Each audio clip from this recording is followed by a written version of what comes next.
Hello and welcome to Around the Verse, our weekly look at the development of Star Citizen. I'm Sandy Gardner. And I'm Chris Roberts. It is great to have you back in the LA office, Chris. Yes, it's back. Got a little bit of jet lag, but I just returned from about a month over in Europe at our Foundry 42 offices in Germany and the UK. And it was good to sit down with both teams to work through the various aspects of 3.0 and Squadron 42, which we're very hard at work on. You can find out exactly what all of our offices have been up to by reading May's monthly report, which we're releasing tomorrow. Yeah, and to tide you over until then, here's Nick Elms with an update from our UK office, which I think you'll enjoy. Hi everyone, my name is Nick Elms, and I'm the Creative Director here at Foundry 42 in the Wilmslow office in the UK. Erin is on holiday this week, so it's up to me to give you this month's studio update. As you would imagine, the Wilmslow office is still a hive of activity with tasks, bugs and features all being worked on for both Squadron 42 and 3.0. Let's start with the ongoing sprints. With the air traffic controller sprint, the initial groundwork has now been completed and we're moving on to more of the functionality, including communicating with the ATC. From your cockpit, when you want to land, you now target the station using the player interaction system. Select the option to request a landing, then you'll be given the start of a communications channel with the NPC to have a dialogue with them. We are currently in the process of implementing this in real-world cases. So for example, in our PU map, we are setting up at Port Olisar, so both requesting your ship as well as landing will all go through the ATC. As part of a push to make Star Citizen more accessible, we're introducing a new hint system to make the initial learning curve lower for new players. As the player begins their first steps into the Star Citizen universe, various hints will get displayed on the UI, giving feedback on how to interact with the different systems. Whether it's entering the proximity of the ASOP terminal or letting them know about a mobi-glass feature after a given amount of time. For 3.0, we're changing how the player spawns into the level. Currently, this is done by spawn points, so each bedroom in the PU map has its own spawn point and then some flow graph logic to position them correctly in the bed and play the correct animation. As you will imagine, with the number of spawn locations in the PU, this is adding up to a lot of flow graph and setup. Going forwards, we're creating a new spawn component which can be added to any entity. For example, if this component is added to a bed, we will then assume the player will need to be attached correctly to it and play the normal lie down, idle animation automatically. This now means that we can remove a large amount of flow graph and simplify the setup of the level. Work is continuing for the missions on 3.0 with the progress on the implementation of the mission broker and mission manager. These will determine how a mission and all its objectives are presented to and given to the player to complete.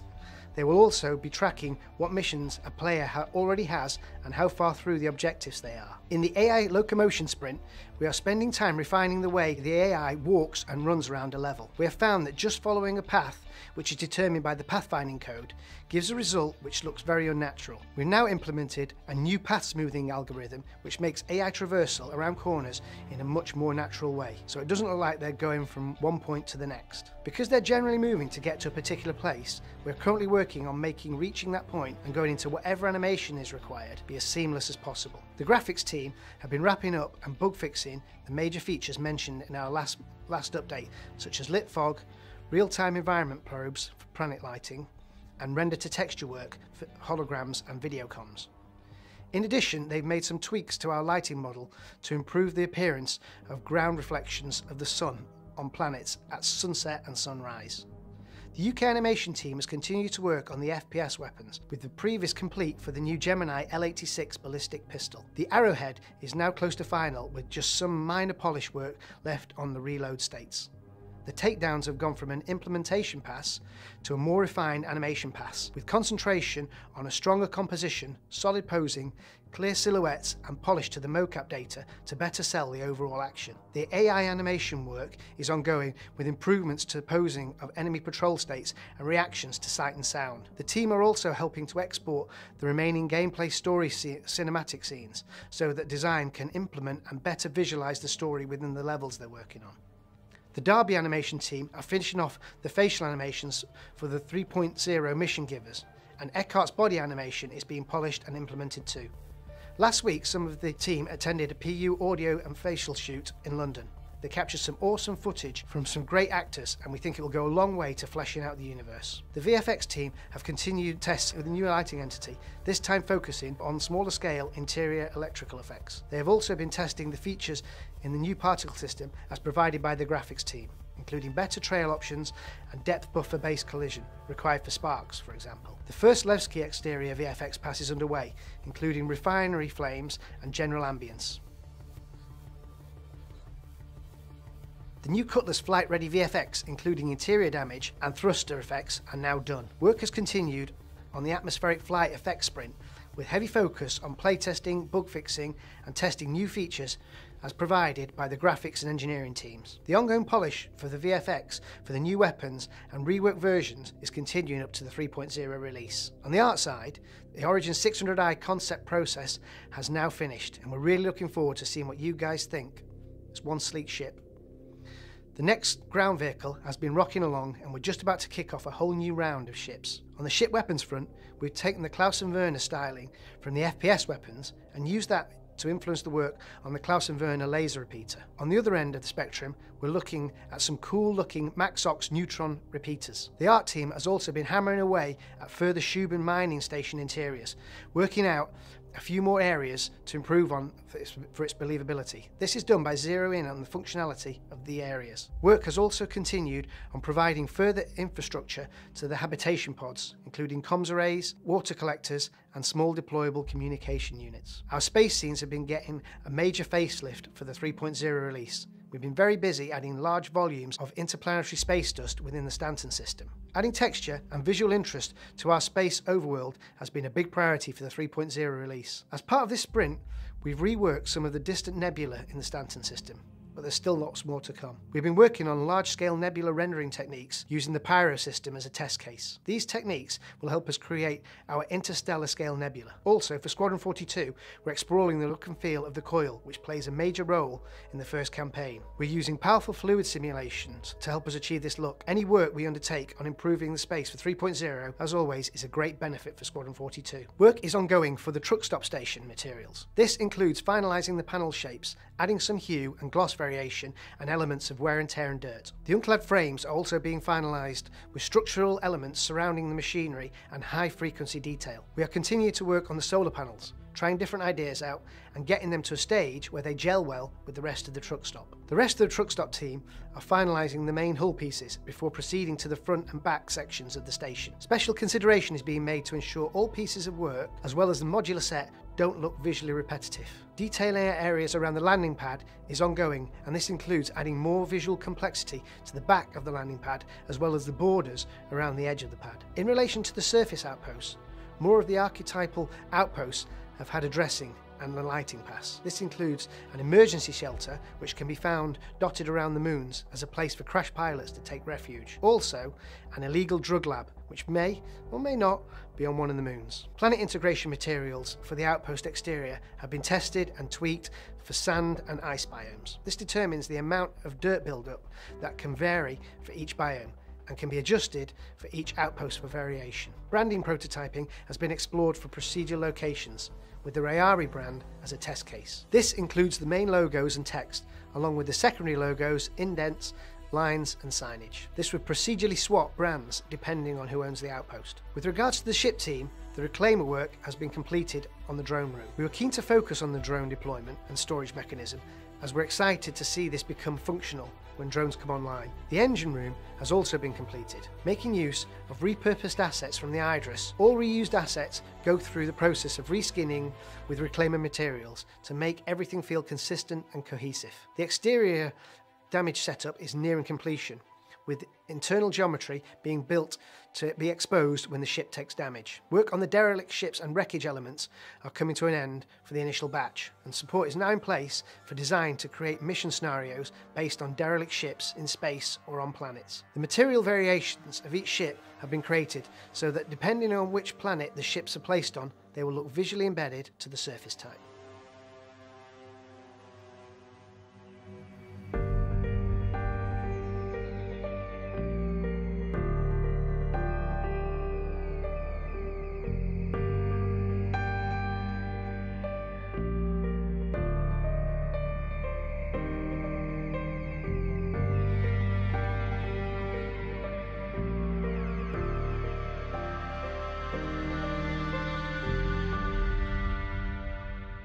All that's remaining for this phase are the technical elements such as LODs, vis areas and collisions. The Gladius cockpit has been revamped and relit for the new cockpit experience sprint. This has been an exercise in improving the player's feeling of immersion and has been a collaboration between several departments. On the art side, it has been achieved by clearing a channel between the top support screens to reveal the Gatling gun on the nose, and making a range of interactive buttons for more interesting animations, and remodelling the throttle for improved functionality. The cockpit canopy has been extended for a better clarity, and new interior lighting has been added to help bring it all to life.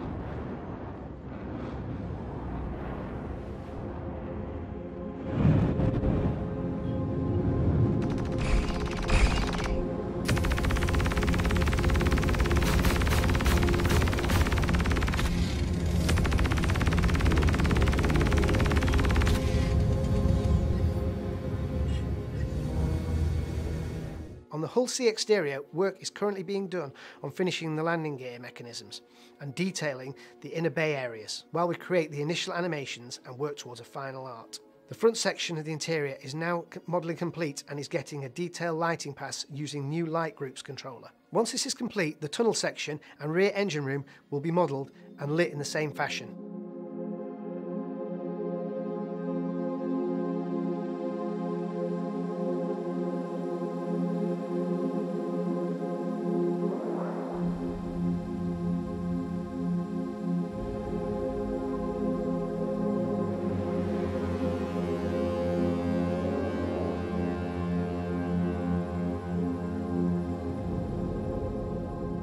The live design team are ploughing ahead with content for the PU, and they've made sure to spend a bit of time giving much needed love to some of the existing Arena Commander and Star Marine maps. Dying Star has received a new lease of life with the addition of procedural asteroids, which give a much more cinematic dogfighting experience. Both of the Star Marine maps have received a number of balancing changes based on feedback from the community. In Echo 11, we've made some adjustments to the capture points, and in Last Stand and Damien, we've added a sneaky new EVA route from the Marine Spawn Zone to Landing Pad B. On the UI front, we've been busy chipping away at all the various features that are making their way into the new Mobiglass. We've made progress on getting the home screen fully functional and displaying elements of the actor status, atmospheric readouts, suit status readouts, as well as personal overview. We've also got player loadout management working as an app in Mobiglass. This interface should easily carry over to handle ship loadout customization as well, as is currently in the Arena Commander front end menu. We're also working to get the Mobiglass UI in general to be projected using the new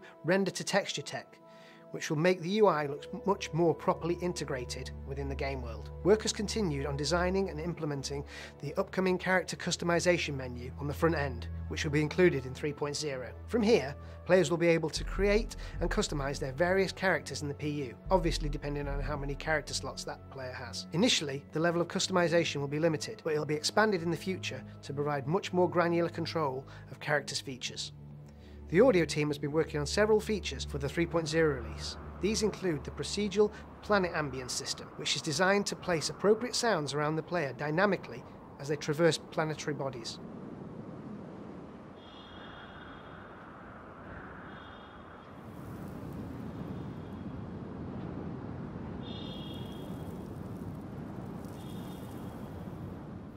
We've also been refining the approach on how we produce ship armaments and first-person weapon audio, further ensuring they are satisfying for the player while reflecting player-driven modifications and customization. This example I'm going to show you today is for the Bearing Size 2 laser cannon.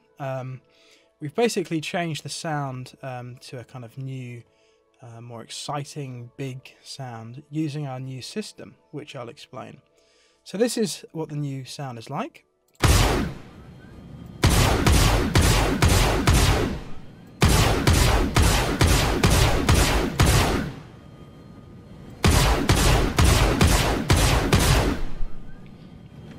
So as you can hear, it's basically, yeah, a lot bigger, a lot punchier, a lot more kind of pronounced. The audio team has been producing sound schemes for the different kinds of diegetic user interfaces that will feature in 3.0, including the kiosks. The audio direction of these vary to suit their tech level, and this presents some great opportunities to reinforce their look and feel.